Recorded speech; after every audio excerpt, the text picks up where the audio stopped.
Good evening, good evening, good evening. Welcome to episode 28 of The Home Front. I will give everybody a few minutes to jump on. No, I'm a little bit early this evening. I think I'm probably going to stick to the 9 to 10 o'clock time frame because I think everybody's on at that time.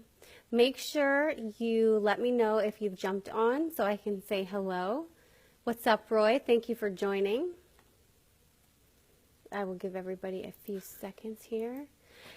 Make sure you hit that like button, the love button. You can hit the mad face if I say something that makes you mad. Yes, I am early today. It pretty much just depends on what I've got going on and my schedule, but I think I'm going to stick from 9 to 10 because that's probably the best time frame. But and be sure to share this out if you think somebody might benefit from watching, or tag a friend in this stream because it's a lot of good information. Basically, I try to come to you every day, bring you a little bit of information about real estate to help you learn and give you a little bit of value. Also, I was talking with a friend yesterday. What's up, Lori? Thanks for joining. And I was telling him, obviously, real estate is my job. That's what I do. I do it to make money. But I do these videos because I want to bring value. I'm more than just a real estate agent. I want to help people learn and get the information out there that's not really readily available to somebody who's trying to learn something online. I mean, there's a lot of different places you can go, but you have to piece it together. So that's basically what I'm trying to do. I'm trying to help you. So if there's some other way that I can help you, if you have any questions, please don't hesitate to message me, or you can give me a call. I would love to help you in any way I can. Tonight we're going to talk about the Fair Housing Act. As a real estate agent, there's a lot of different laws and things that we have to follow, and fair housing is one of the, it's a block on any agency agreement. It's a block on contracts. It's basically stating that there's a certain class of people, certain classes of people that are protected from discrimination when renting, buying, or selling a home.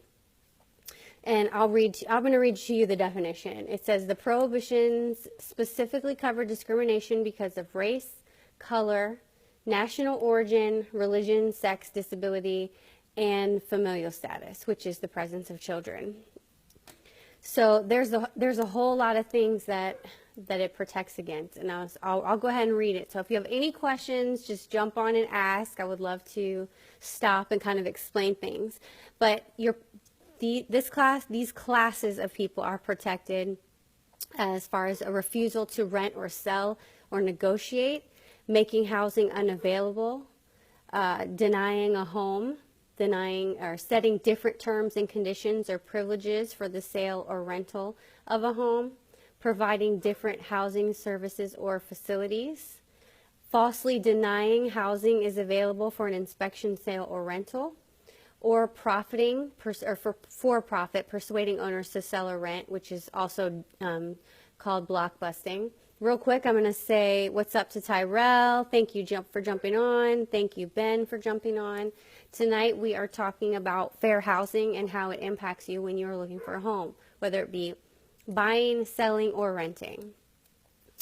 Let's see. Thank you for joining, Missy. Please don't hesitate to stop me and ask questions because I'd love to explain this information if there's something that's not clear. It says also in mortgage lending. Now those terms are,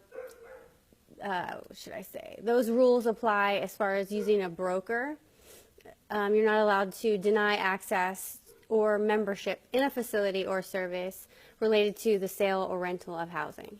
Now in mortgage lending, how it applies, it says it's the same protected classes: race, color, national origin, religion, sex, familial status, or handicapped. You cannot refuse to make a mortgage loan, refuse to provide information regarding loans, impose different terms or conditions on a loan, such as interest rates, points, or fees, discriminate on or in an appraising property, refuse to purchase a loan, or to set different terms or conditions for purchasing a loan. It's a lot of information. I have to read it because I don't remember all those off the top of my head. When I'm going through our little contracts, I pretty much speed through it, and I know I should slow down a little bit, but I always tell them, please stop me if I'm going too fast, because I've done these so many times. Jamal, thanks for jumping on. No, I don't deal with real estate in Delaware, but I can get you with someone that does. So if you're interested, please send me a private message and I will get in contact with you. Hey, Derek, thanks for jumping on.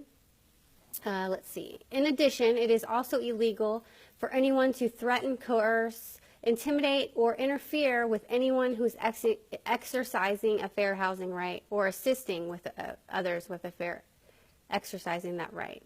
It's also illegal to advertise or make any statement that indicates limitation or preference based on race, color, national origin, religion, sex, familial status, or handicap.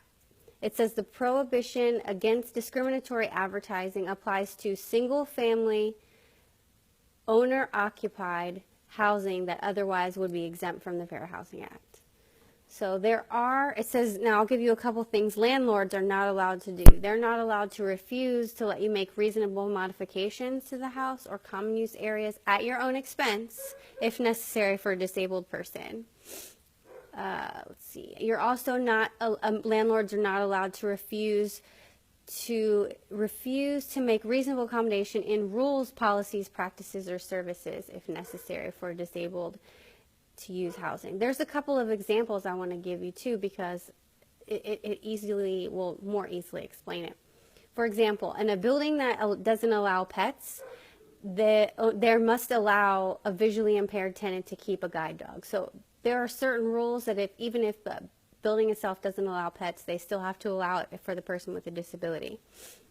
Another example is if an apartment complex offers tenants parking unassigned spots, the owner or unassigned parking must honor a request. So if there's someone who has a mobility impairment and they need a reserved space, they are allowed, or they must give them a reserved space for that disability.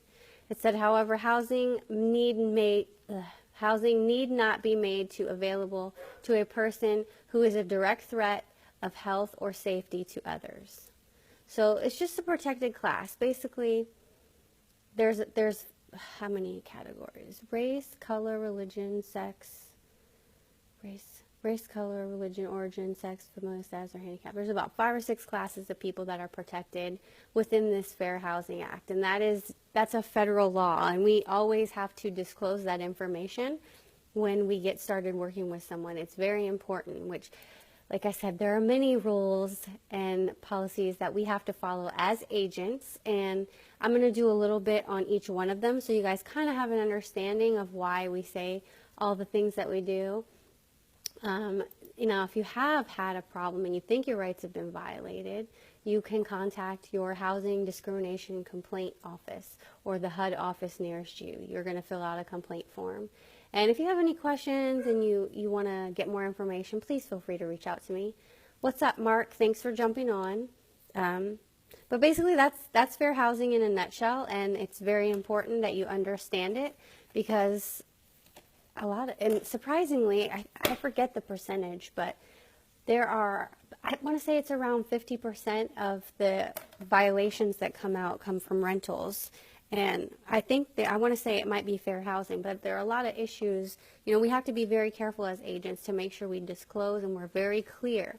So make sure that when your agent's talking to you, that they explain everything to you. Take the time to ask questions if you don't understand something. Don't just sign an agency contract with someone, which we'll review it on another show. But don't just sign a contract with someone and you don't understand. Make sure you read it. Take the time to read it. I know it's not fun, but make sure you know what you're signing. So if you guys have any questions, please, again, don't hesitate to reach out to me. Thank you again for spending time with me on Friday evening to talk about boring old real estate. And anything that I can help you with, please reach out. And thanks again. I will see you guys tomorrow.